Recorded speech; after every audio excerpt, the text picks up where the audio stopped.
Hey, Friendo, Steve here.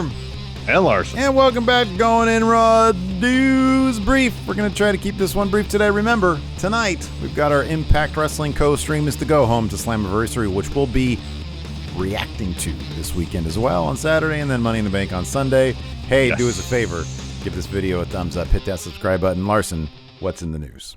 What's in the news? So before we proceed with news, got to do a spoiler warning here. Potential massive spoilers ahead.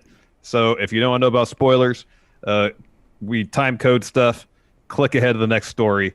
No spoilers after this one. So you've been warned. Has to do with potential surprise return. Come up here soon. So again, you've been warned. So a little backstory before spoilers. So about 3 weeks ago. Yeah, by the way, this applies to people in Twitch chat too. So yeah, mute if you want. Mute this if you don't want to hear this. Yes.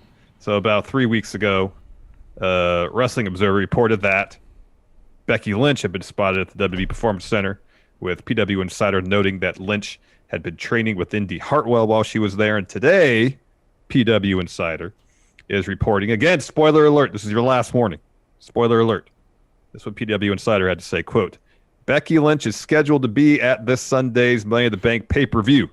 There is no word yet whether Lynch will be appearing on camera, but as of this morning, she is slated to be in attendance at the pay-per-view. Should be noted that I believe Wrestling Observer mentioned, along with their report that she was at the PC, that she was in attendance at Hell in the Cell as well. Yeah. So again, if this report is true, she's in the building for Money in the Bank. You know, nothing definitive that she's actually going to be on the show. Mm-hmm. Yeah. So, but she's coming back. I mean, whether it's at Money in the Bank or the Raw or SmackDown after Money in the Bank. Yes. She's going to have a match at SummerSlam. She's going to have a match at SummerSlam. Yeah, she's going to be back with the company. So that's exciting stuff. Yeah, also one of our Twitch chatters here is asking us, are we going to co-stream? We're not going to co-stream SmackDown. We are going to live react to it, though. Yes, that is. Co-stream is when you can actually see the stuff on here, and that would be not illegal. allowed to do that. There are plenty of Twitch streams you can see that on. It's just not going to be ours. We are not one of them. No. Exactly. Yeah. I'm not going to name names. So, anyways, exciting stuff. Also exciting stuff. AEW got back over 1 million in the total viewership. So the numbers are in. Night 1 of Fyter Fest garnered, spoilers are over now. Thank you, Larson. Over 1 million viewers last night for AEW's Dynamite, 1.025 million to be exact, according to PW Torch. Additionally, Dynamite bested Raw's 18-49 male demo and earned a 0.4 in the overall 18-49 demo compared to Raw's 0.43 18-49 overall. That's pretty close. So, that's pretty darn close. It was a really good episode. And, so that's good. We'll see what WWE, if fans are able to inject some more interest in WWE's product coming up shortly. Yes. Yeah, I'm sure it will somewhat. Whether and Money in the Bank as well. Yeah, it all depends on if any company, now that there's fans there, they're out touring, and the excitement that's associated with all that, if they could take that momentum and carry it, for the weeks ahead after the initial kind of buzz of fans being back kind of wears off. Yeah, or they're just going to have a bunch of fans chanting "what" in the crowd again, like they used to, and apparently like they did at AEW. Anyway, so that's cool stuff. Good for them. This is kind of interesting. Not entirely sure if this is, as they say in the industry, a work or a shoot, but apparently a certain WWE champion, maybe even, I don't want to speak for you, our favorite current WWE champion, Walter, could be injured. Yeah, maybe. So we were doing our NXT UK reaction stream on the Twitch as usual. And during the course of that, of course, it opened up with like a bit of a press conference with Walter and Ilya Dragunov. During the course of that, we learned via WWE's Twitter, and then it was announced on the show later on, the following, quote, WWE medical staff has confirmed Walter has suffered a severe injury to his left hand and has been deemed unfit to compete for a scheduled rematch with Ilya. Stay locked in for more updates on this quickly developing story. So the match has been pushed. Now, if you want to look at this strictly from a kayfabe perspective, this is a worked injury because they want to delay this match so they could potentially have fans there. My understanding is that things are going to start opening up United Kingdom. That's what some friendos from the United Kingdom have told us. I believe July 19th. Correct. Is that the right date? Correct. Yeah. Within the next week. Yeah, they're actually calling it Freedom Day. What is it? 19th of July. Yeah. 19th. Nightclubs are reopening. Pubs and restaurants are no longer table service only. So yeah, it's Freedom Day in the UK. And you can't help but wonder, to your point, if given how far in advance they tape UK, they're ready to do this big match, which seems ripe for a title change. The fact that Triple H opened the press conference via FaceTime or whatever, Matt Chat question, leads me to believe that the time is now. Ilya's story, the time is now for that. And it does make me wonder, you and I've always said Ilya needs to win that title when fans come back.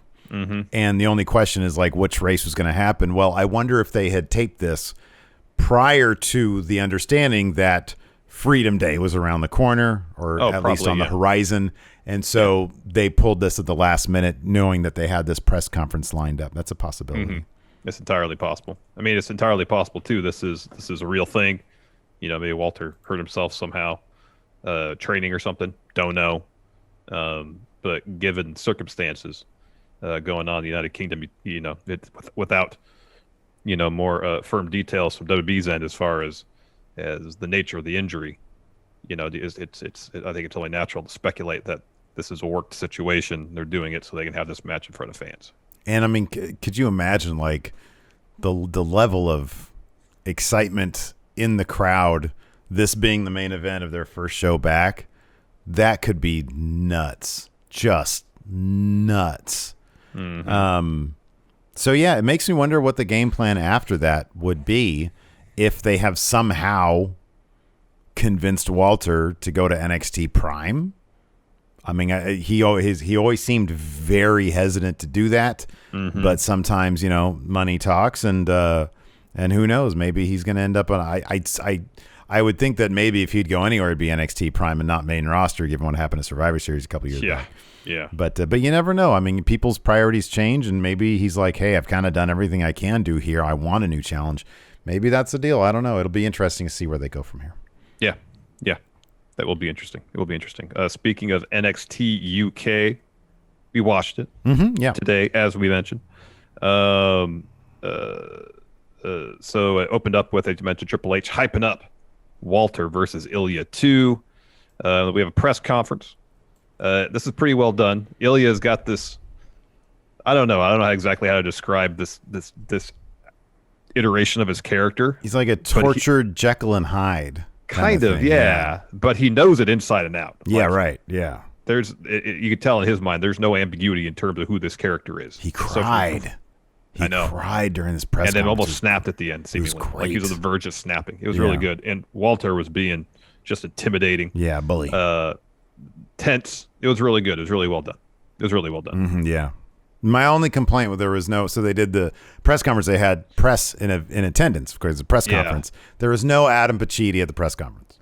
Also, the canned audience audio was A, unnecessary, B, really oddly timed. It wasn't as if the crowd was reacting to anything. It was like it was a loop, which with pauses, in the crowd audio, and they just looped it, and whatever the crowd cheered. So.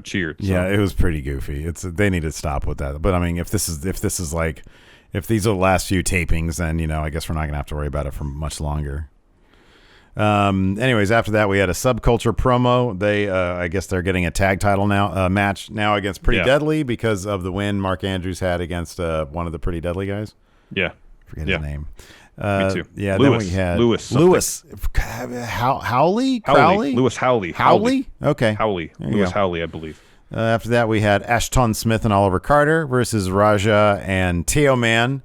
Teo Man and Raja had a promo beforehand, which I don't remember what they said. I couldn't really hear. Okay. I mean, I'm just being honest. So And then, I don't remember the promo. And I swear, man, we were watching this match, and Carter and Smith really seemed to have this thing won. well in hand. Well in hand. And then they just sort of fell apart at the very end with Teo-Man tapping out Carter. It didn't really do much for anybody in this match. I mean, Teo-Man got the win, but man, he didn't look very good. It took Raja tripping up Carter off the second rope. Yeah. For it to become a possibility. I mean, they are a brand new tag team, and from all accounts, they don't actually eat any food, because whenever we see Teo-Man's table, there's no food on the dinner table and the dinner plates. That's true. So maybe they're just a bit famished. That could be. After that, they're supposed to get a Sid Scala interview instead. In the background, A-Kid walks out of the trainer's room. He's got a leg brace. Yeah. Apparently, things got a little heated between he and Jordan Devlin. Now A-Kid has a leg injury. Yeah, man. And he says, I want a match with Devlin when I'm cleared, not just any match. I want him in the ring for 30 minutes. So half an Iron Man match? He wants half an Iron Man match. So I could teach him that he made a major mistake. He wants an Iron Man match with Jordan Devlin. I wonder if that's going to be like at the next. I mean, I don't know how they're going to do this. Like, if they're like, hey, we're going to fast track this as a NXT takeover type thing, or if they're just going to do this like on NXT TV during like the next set of tapings. I don't know. Yeah, I don't know. Anyways, after that, we had a really cheesy, Pretty Deadly promo where they, talk shit about subculture. And then we had Amel versus Meiko Satomura. Was this a title match or no? I don't recall. Didn't matter. Meiko won. Yeah. Pretty handily with that amazing finish. Scorpio Rising. Amel got plenty of offense in, but this was never really in doubt. Meiko Satomura, without breaking much of a sweat, took care of Amel. White Brownie says, yes, it was a title match. Oh, okay, cool. And then they made the announcement on the show that there was, I'll give you credit for this pun, Steve, a waltercation after the press conference. They didn't show any footage from it because it probably never actually happened. Right, yeah. And that's where they announced that Walter's got a hand injury. Mm-hmm. Title match has been postponed. Mm-hmm, yeah. And then we had in our main event a Heritage Cup rules match for the Heritage Cup. Mark Coffey got his match against Tyler Bate, and this is a pretty decent affair. Tyler Bate got the roll-up on Coffey in the second round to go up 1-0. Coffey got the pin on Bate after a sliding forearm in round 3. It was tied 1-1, and then Tyler Bate pinned Coffey with a Tyler driver after a pretty stiff-looking knee strike there in the 5th round. Yeah, then hit Tyler driver to get the win. And then hit the Tyler driver. Yeah. Yeah, that knee looked like it might have hit kind of flush. He sold it really well too. Yeah, he did. Yeah, it was a lot of fun. There was no Sam Gradwell this week, so that was kind of a bummer. But next week we've got Supernova sessions with guests Joseph Connors and Jenny, so I'm very excited about that. Yeah, same. We got Impact tonight. Of course, we'll be doing our co-stream of that over on our Twitch, starting at 5 p.m. Pacific, 8 Eastern. Here's what's on the card tonight: Willie Mack versus Falaba versus Doc Gallows versus Confused Cowboy. Also, Ace Austin and Madman Fulton and Rohit Raju and Mahabali Shera taking on current X Division champion Josh Alexander, Trey Miguel, Petey Williams, the Maple Leaf Muscle, and Chris Bay. Yeah. Havoc versus Tasha Steeles. Tenille Dashwood and Caleb are taking on Jordan Grace and Rachel Ellering. And then Moose versus Hernandez. Moose. Oof. Good luck with that, Hernandez. Anyways, hopefully you guys will join us for our Impact stream tonight. Thanks, everybody, for tuning in. We appreciate it. Until next time, we'll talk to you later. Goodbye.